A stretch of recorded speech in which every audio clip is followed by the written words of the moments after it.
Hello everyone, Carlos Flores, back on basics.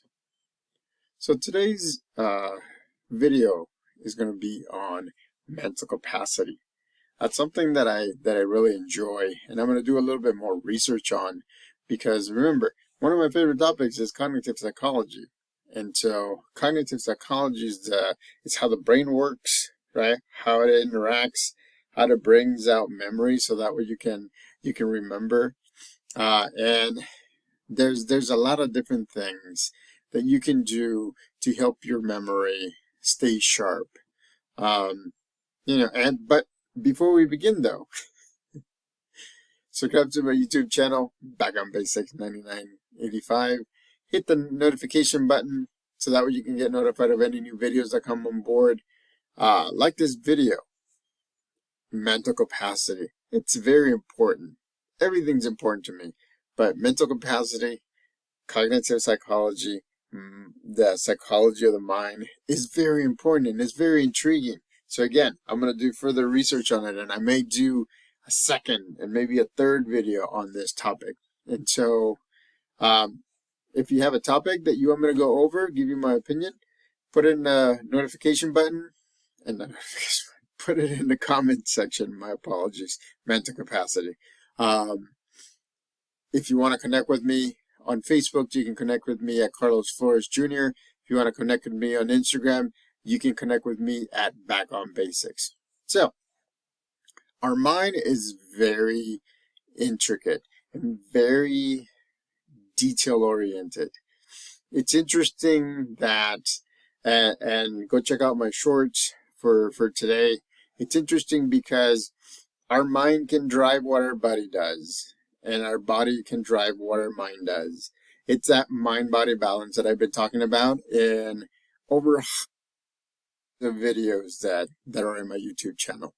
And so brain capacity or mind capacity is very important, and you need to keep it sharp.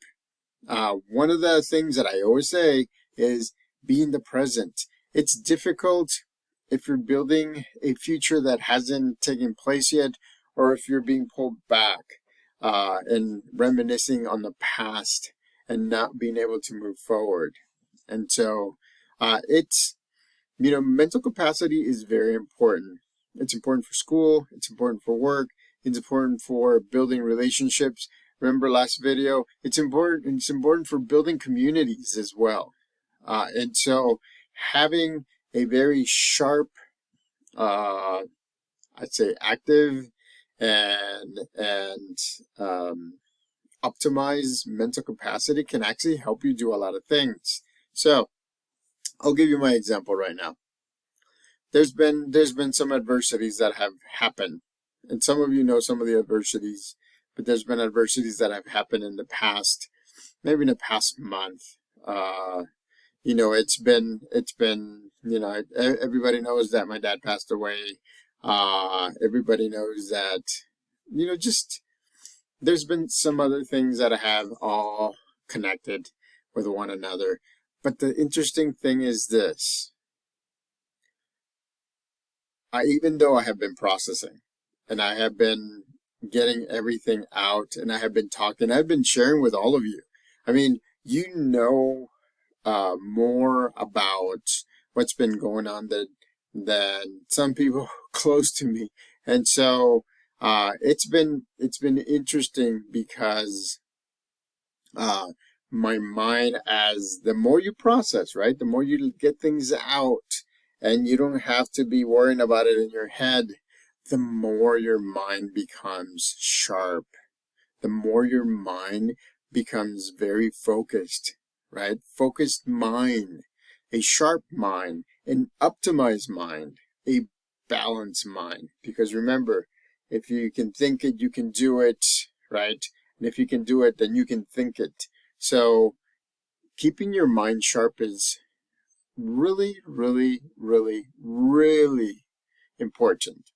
So that's the reason why when I walk, I try to walk at least 5 or 6 miles. You know what it does? It just puts me in a meditative state. I don't listen to music. I say hi to people all around. So it's a win-win-win-win-win-win.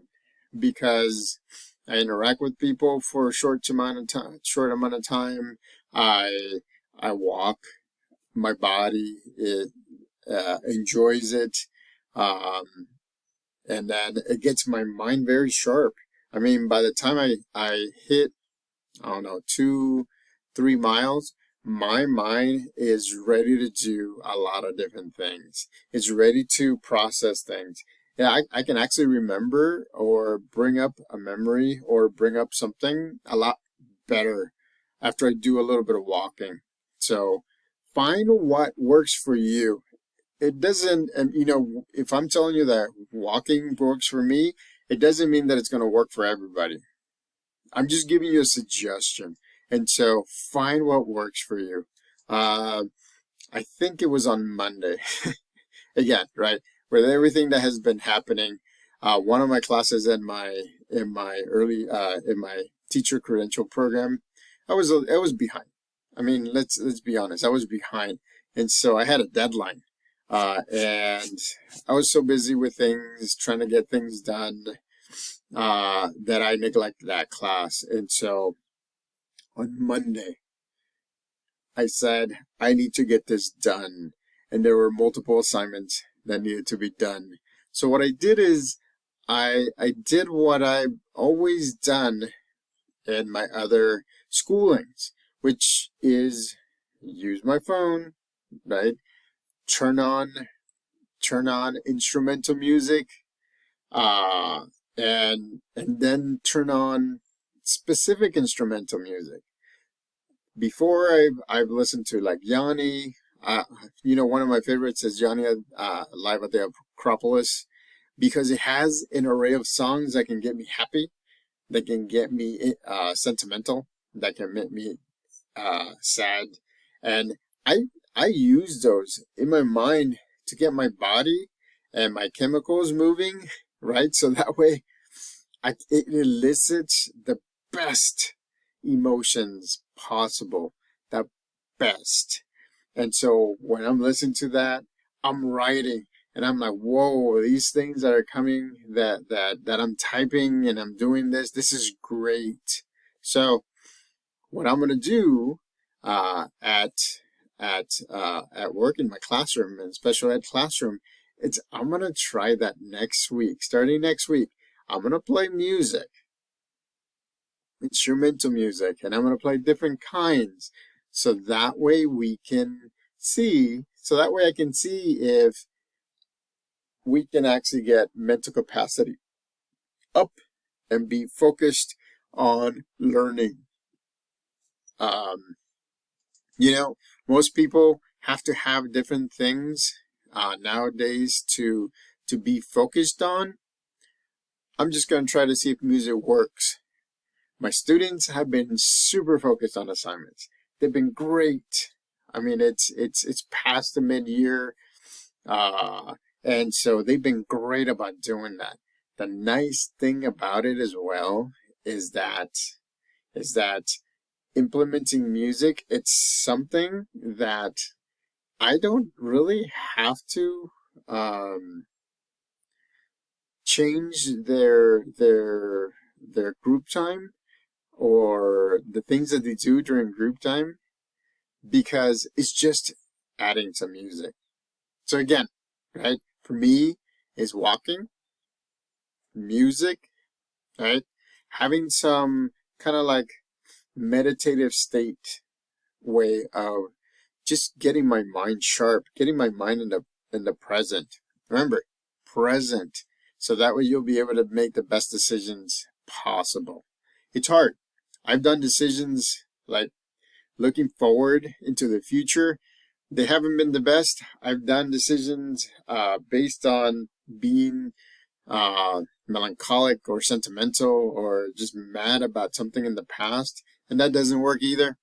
And so make sure that you're in the present, because in the present you'll make the best decisions ever. And that's when your mind is sharp. That's, to me, the sharpest. I don't know if sharpest is the word. But anyways, it's optimized. And so that's when you make the best decisions. Like today, right? I came home. It took like I don't know how many minute nap. And then I got up. I graded for my psychology classes, which is great. That's done. And then I had to send a couple of emails. And then I went out and did some shorts, a couple of shorts, one in Spanish, one in English. And after that, I came in and here I am, right? And so again, it's that mind-body balance. You know how much different I feel after doing all the different activities? It's like mind-body balance. My mind is sharp right now, you know, and it's great because it can help me do a lot of things. So again, that's the importance of having, right, a sharp mind, an optimized mind, a mind that is focused. So, you know, mental capacity is huge, and having a sharp and optimized mind is very important for your success. It is very important also for your mind-body balance, because a focused mind actually focuses the body, and your chemicals are, you know, are working so that way you can keep on going. So quick tips that I'm going to tell you. So, one of the things that I also like doing to keep my mind sharp are puzzles. You can do them on your phone. You can do them on, you know, on a system. You can do them on newspaper. You can print them out and do them like that. I like word searches. I don't know, my mind and looking for patterns and looking for things that are out of the ordinary or things that are hidden. Those are some of my best things to do. It's kind of like when I play Civilizations, the game. If you haven't seen it, take a look at it. Just take a look at the at one of those YouTube videos on Civilizations. I like to play the first one. It's very let's say it's very not easy, but there's so many different things that you can do, and there's so many things that you have to uncover by not just sitting and then playing and not focusing on your surroundings. So again, keep your mental capacity sharp. Enjoy it. Find the best ways that keep your mind sharp. And then, if you have any questions, again, connect with me. Put them in the comment section. Put topics in the comment section. Subscribe to my YouTube channel, Back on Basics 9985. Hit the notification button so that way you can get notified of any new videos. Again, give this video a like. Mental capacity. Having a sharp and optimized mental capacity.